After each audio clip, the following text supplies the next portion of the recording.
He was made famous and made national headlines in 2015 when his company Gravity Payments implemented a $70,000 minimum salary.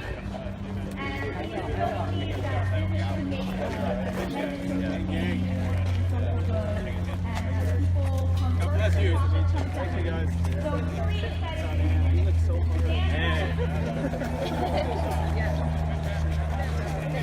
all right, bro. Nailing this. The man, the myth, the legend. Paul, thank you, guys. You guys rock. Thank you for coming. Thank you, Bobby. Thank you.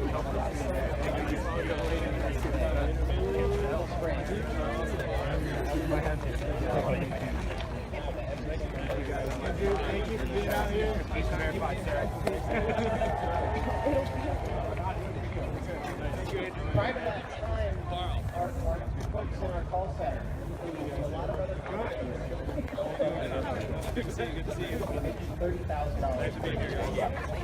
And I had spent my career telling these people I didn't get to know them like a worker. I couldn't say that my business model.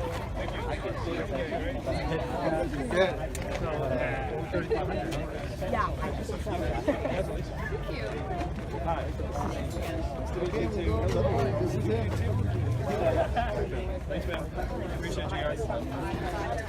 Hey, guys. Oh, sorry. Thank you, guys. Nice got better. Thank you. I do like people should know. She was explaining to me how $200 rent was making it so she couldn't afford to live in it. And that just killed me. How do you think I felt in that moment? Making $1 million a year, hearing that from one of my best friends. Lousy. What else? Give me some descriptive words. Terrible. Sad, guilty, hypocritical, terrible, angry, responsible, shitty. I think it says better. And then I realized that people that I was coming to work every day telling them that I valued what they were doing were making less than my friend Valerie. And as the CEO of the company, the whole system was designed to protect me from that type of information and to make me think it was okay that I could make as much money as I wanted forever and have the people actually doing the work not making enough money to pay their bills. And I knew that was wrong. So when I announced that we were making a change, some people really came after us. In fact, somebody who I listened to growing up as a child in my conservative Christian family in Idaho, Rush Limbaugh, pointed his entire media empire directly on me. He predicted that I was going to fail and that I would be a case study for MBA programs to show that this type of approach of valuing workers and valuing people that are actually doing the work and creating the success of a company could never succeed. And when we ran into trouble and got into challenges that we had to overcome being in such an intense media spotlight, Rush came out and declared victory and put all over his website, Rush was wrong, Dan Price is ruined. Well, I'm happy to tell you that just 4 years later, our business has grown by more than double.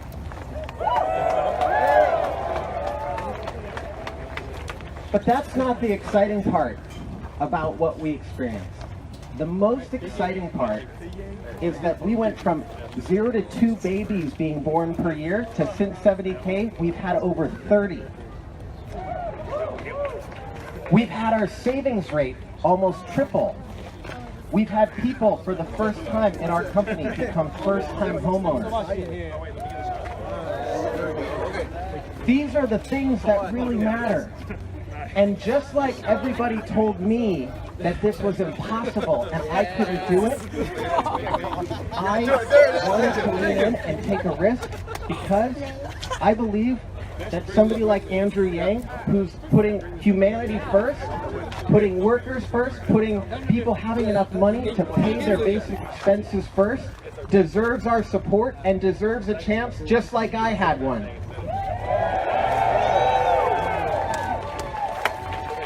And so, with that, I would like to introduce you all to the next President of the United States, Andrew Yang.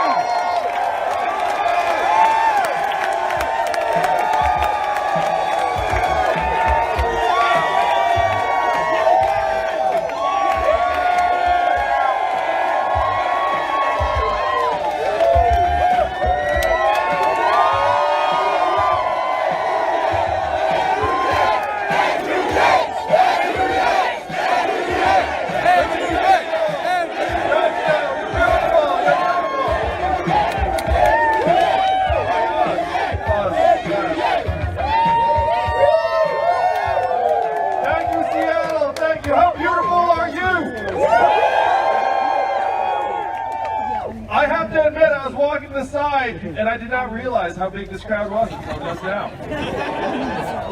This is one big gang and it's getting bigger all the time. Thank you, Yang.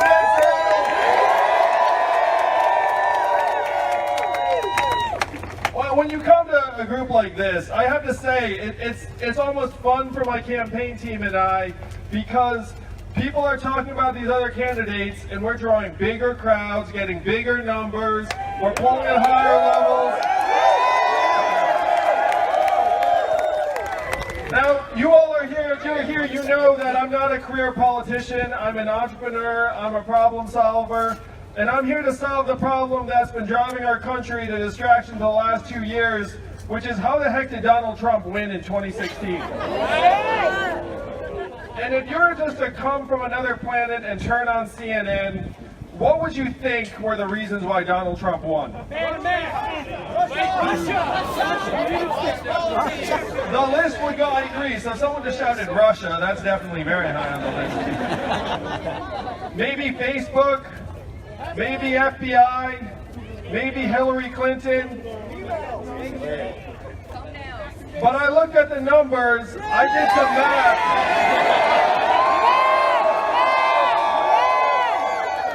And the reason why Donald Trump is our president today is that we automated away 4 million manufacturing jobs in Ohio, Michigan, Pennsylvania, Wisconsin, Missouri, Iowa, all the swing states that he needed to win. How many of you are from one of those states? Yeah, I knew it.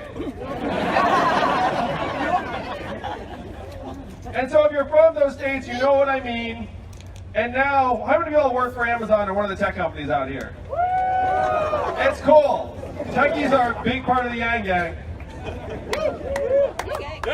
And if you work in technology, you know that what we did to the manufacturing jobs, we will now do to the retail jobs, the call center jobs, the fast food jobs, the truck driving jobs, and also jobs like bookkeeping, accounting.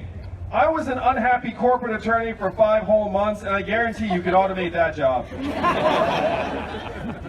We are in the 3rd inning of the greatest economic and technological transformation in the history of our country. It's called the 4th Industrial Revolution.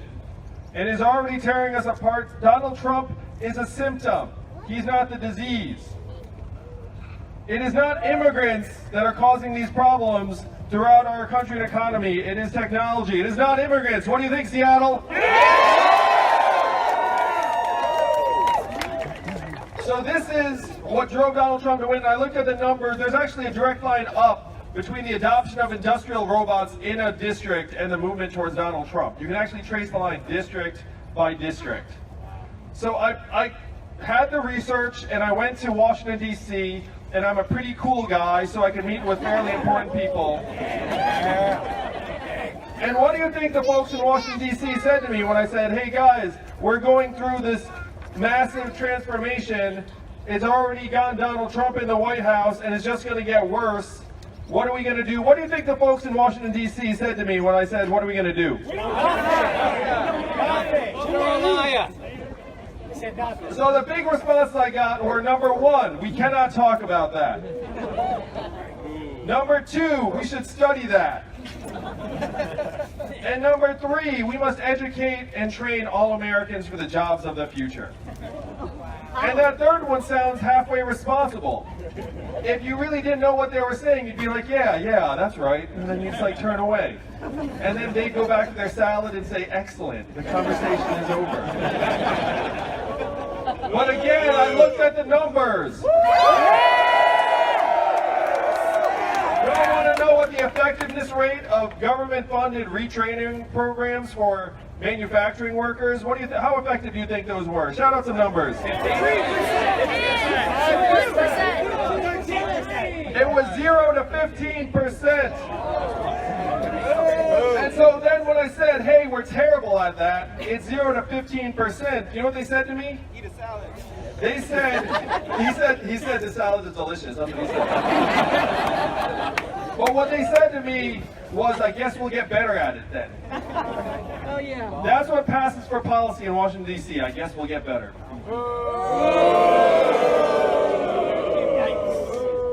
So I came back from Washington, D.C. There was one guy there who actually did me in this immense favor, and he said something I'm going to share with you all today.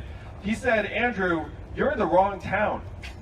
No one here is going to do anything about these problems because this is not a town of leaders. Washington, D.C. is a town of followers. Yeah. And this guy actually said to me in a meeting in D.C., he said, the only way that we will try and solve these problems is if you were to create a wave in other parts of the country and bring that wave crashing down on our heads.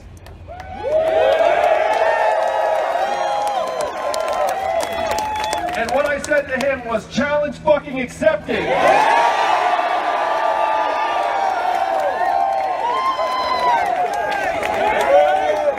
that's why I'm here with you all tonight, Seattle, to create that wave, bring it crashing down on their head, wake them up, and say that we can do better than this.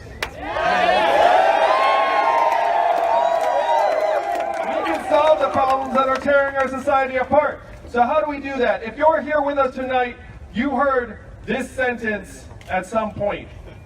There's an Asian man running for president who wants to give everyone $1,000 a month. Am I right? And all those three things are true. Now, the first time you heard that, you were like, that sounds like a gimmick. But then when you dig in, you realize that this idea has been with us since the founding of our country. Thomas Paine was for it. At the beginning, he called it the citizen's dividend. Martin Luther King championed it in 1967. He called it a guaranteed minimum income, and it is what he was fighting for until he was assassinated the following year in 1968. Milton Friedman and 1,000 economists signed a study saying this would be tremendous for America. So much so, it was so mainstream that it passed the U.S. House of Representatives in 1971 twice. It almost became law. It came this close. And then 11 years later, one state did pass the dividend, where now everyone in that state gets between $1,000 and $2,000 a year, no questions asked. And what state is that? Alaska! And how do they pay for it? Oil! And what is the oil of the 21st century? Technology! Marijuana, that's right. Yo, you are right, it's technology. It's marijuana-related technology. Technology is the oil of the 21st century. What they're paying for in Alaska with oil money, we can pay for with technology throughout the country. Now, I know some of you work for Amazon. How much did Amazon pay in federal taxes last year? 0! That's right. And you know those accountants were high-fiving, being like, we got it down to 0 taxes again this year. Jeff's going to be so happy with us. He's going to give us another Buick full of cash. And then we're going to take that cash home to our mansions, throw it in the vault, and take a bath in it like Scrooge McDuck. Like Eat a salad. Years. Eat a salad. Amazon's like this giant vacuum sucking up $20 billion in commerce every year out of our Main Street economies. Now, it is not Amazon's fault. Amazon's just really good at what it does. And it's not even Amazon's fault that they're paying 0 in taxes. That's also their job. But it's our fault if they're paying 0 in taxes. We must have messed up if we've designed a system where $1 trillion tech company can pay less in federal taxes than everyone here in this park tonight. So the Amazon employees are like, oh shit, is Jeff watching me right now? Should I cheer for this? It's cool, it's cool. Jeff's looking at some rocket to Mars right now. He's not paying attention to this park. He'll pay attention to it later when I'm in the White House.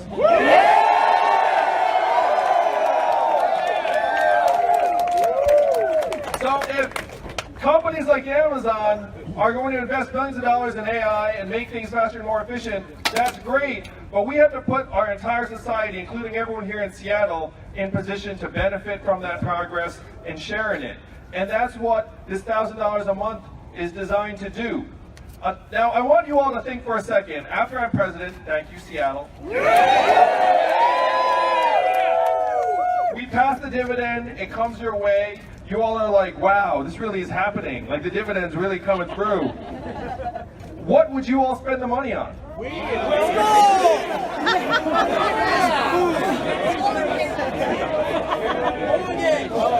So the point is that you would spend the money on things that you want, and a lot of that money would stay right here in the economy and circulate over and over again. It would make you all stronger, healthier, mentally healthier, would improve your relationships, would help create a path for you to do more of the work that you want to do.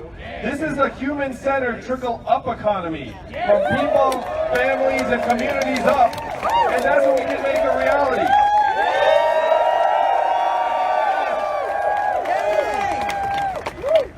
Yes, this $1,000 a month, again, as soon as you dig into it, you realize, wait a minute, like this would be tremendous for our society. It is one of the only meaningful things we can do in the face of the fourth industrial revolution, and there's nothing stopping a majority of citizens in a democracy from voting ourselves a dividend. Nothing at all. If 51% of us get together and say, hey, that makes a lot of sense, let's vote ourselves a dividend, then we will make it happen. And that is why we are building this movement tonight. So the first big move is a freedom dividend. The second big move is to get healthcare off the backs of American families and businesses. It is totally messed up in the richest and most advanced country in the history of the world. When we get sick or injured, we are more stressed out about navigating our healthcare system and our bureaucracy and paying for treatment than we are getting well. And it does not need to be that way. And one thing that infuriates me is when people are like, how are you going to pay for that? Are you kidding me? Yeah.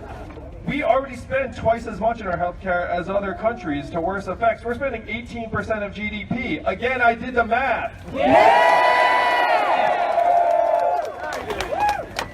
We can get the prices down, the access up, and improve our healthcare system and make it much more transparent and rational. I have a friend who's a healthcare investor. And she said to me, she said, Andrew, I've been looking at the numbers of these healthcare companies and I've never seen anything like it. I have never seen profiteering at this level. It is like, she said, like it actually struck her as completely corrupt. And she went so far as to say she's going to short the stocks or bet against the stocks of those companies. And then she gave me a donation and she said, go clean that shit up. So that's what we have to do in the healthcare system. We have to straighten out our incentives. We have to make it so that right now our healthcare providers benefit more from revenue generating activity than they do something that would make us healthy. And if we get the incentives right, we can make it so that our healthcare system starts working for us.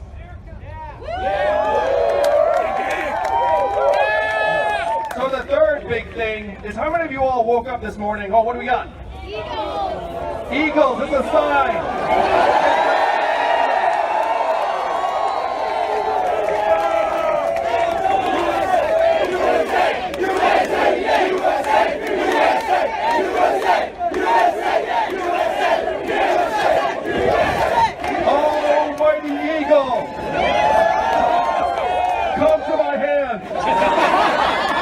Snatch this cap off of my head.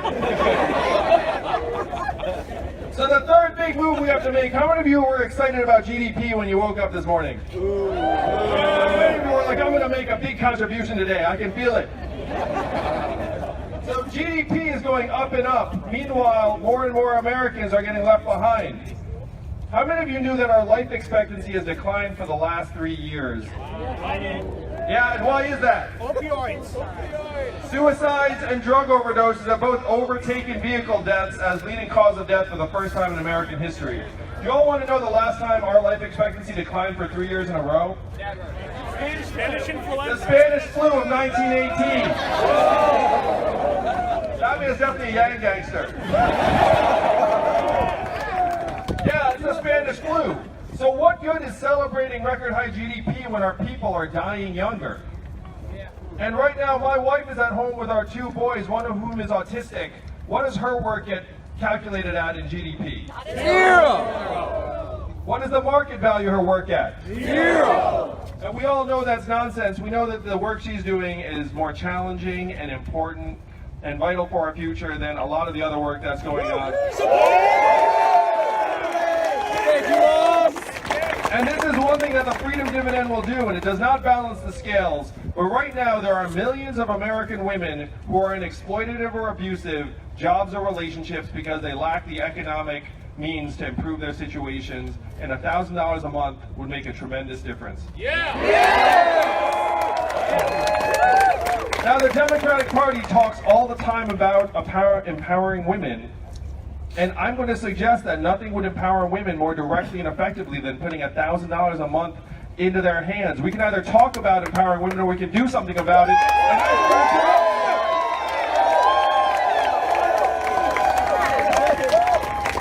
So if GDP is not a measurement that we're excited about, what would get you all excited? What would you like if that improved, that would actually make you say, wow, things are getting better? You being in the darkness.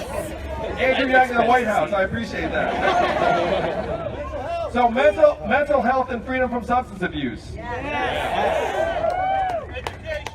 Education and childhood success. Life expectancy. Our own health and life expectancy. No homelessness. Yes, homelessness, and everyone having a roof over their head. How clean our air and water are. So these are measurements that would actually get you excited. And this is what we can use to measure our progress moving forward. We made up GDP almost 100 years ago. And even the inventor of GDP said 3 things. He said, number 1, this is a terrible measurement for national well-being, and we should never use it as that. Number 2, we should include parenthood and motherhood because it's so important.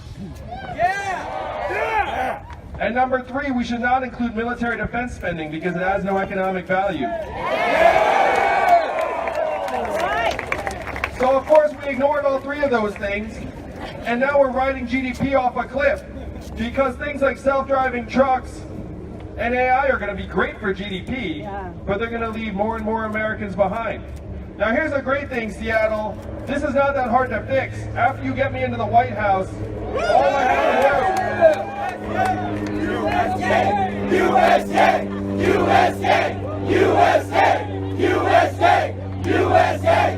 USA! Are you chanting USA or US Yang? I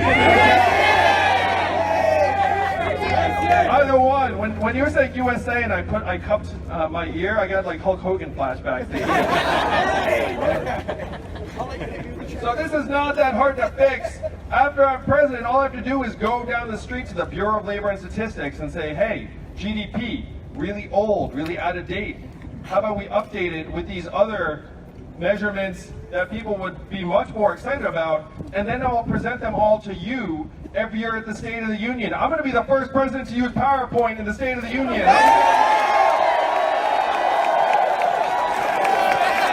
Yeah, break out the PowerPoint champ.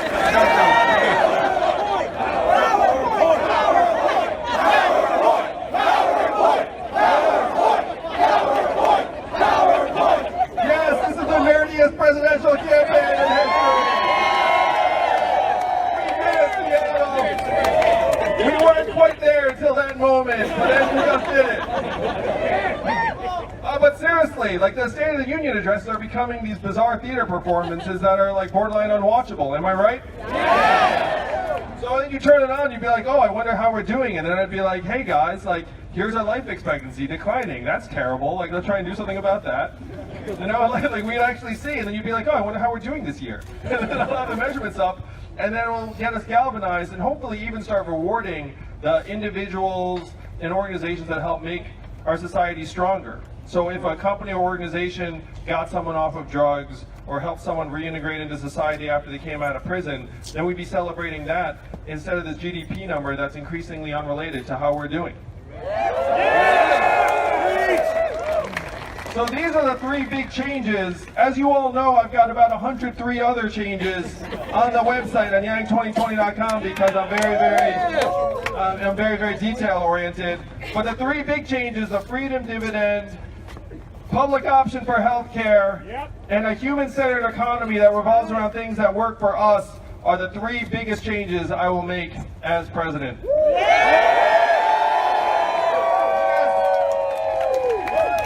Yes, so I'm going to talk a little bit. I'm going to bring you guys behind the curtain a little bit. It's so much fun. This campaign, we're like taking off, and I'm a numbers guy, and I see all the numbers heading up to the right.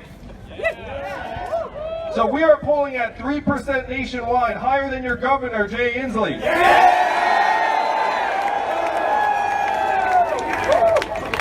I don't want to bag on Jay. He's a nice guy.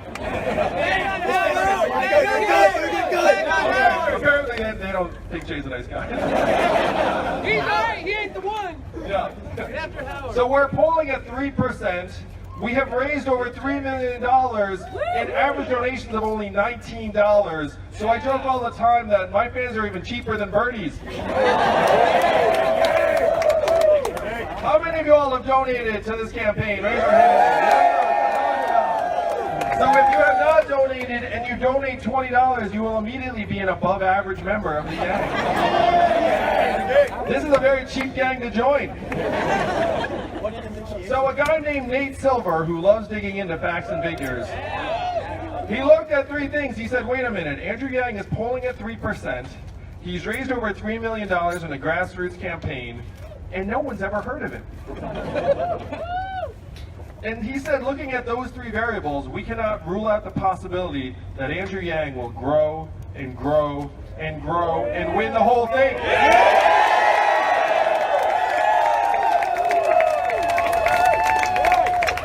And right now, Democrats are casting about, and you ask Democrats what the most important feature in a candidate is, and it's beat Donald Trump. Yeah! And I'm going to suggest to you all tonight, Seattle, that the candidate that's best positioned to beat Donald Trump is a candidate who's already getting support from independents, libertarians, Trump voters. See, I love that. Democrats and progressives. This campaign is bringing all Americans together. It's one reason why, as we go down this campaign, Democrats are going to wake up and say, wait a minute, he's the guy who's going to beat Donald Trump for us. And I am already one of only 8 candidates to qualify for the Democratic primary debates in June.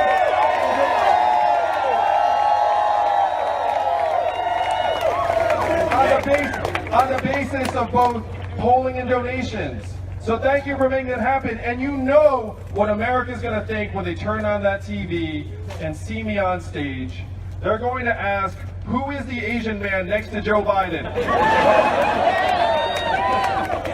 That's my president. That's my president. And then they're going to Google Andrew Yang and they're going to be like, holy cow. $1,000 a month is a much more concrete way to improve my life than anything anyone else on that stage is talking about. And we're going to grow and grow and grow.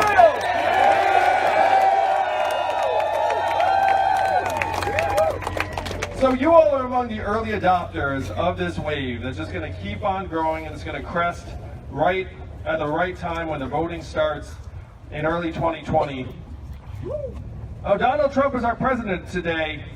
Unfortunately, if you remember in 2016, he went around saying, hey, there are massive problems, people are suffering.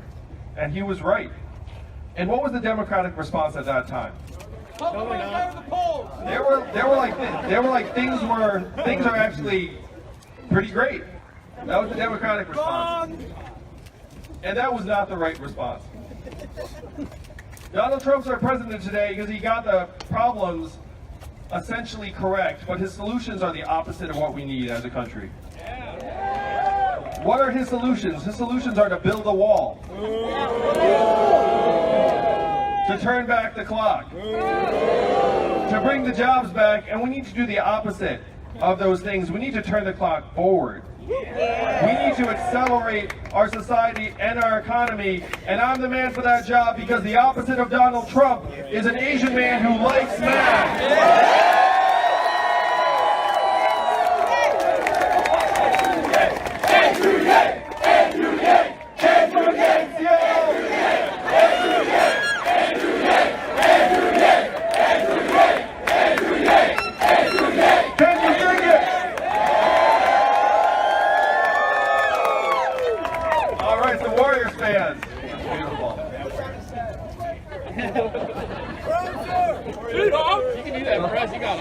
So we have been during this campaign, and this math hat that some of you have on, has become this icon in its own right. I have to say how much fun it is when I wear this math hat around. Actually, at this point now, you get recognized on the street no matter what I'm wearing. But I want you to try this. For those of you who have a math hat, just start wearing it around, and then see what happens. Because every once in a while, someone will look at you and go, "Yang again." It is so much fun. And then you share like this inside, like, yeah. So if you don't have a math hat yet, you should definitely get one and try this out. And you'll be part of this wave that's going to sweep the country. Because what does math stand for? Make America think harder! Make America think harder!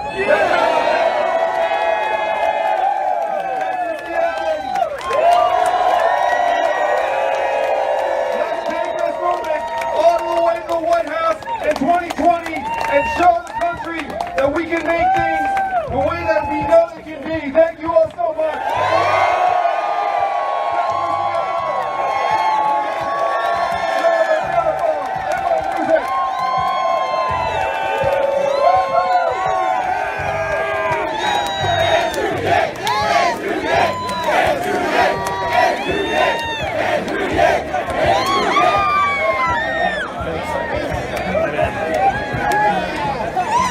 Yeah.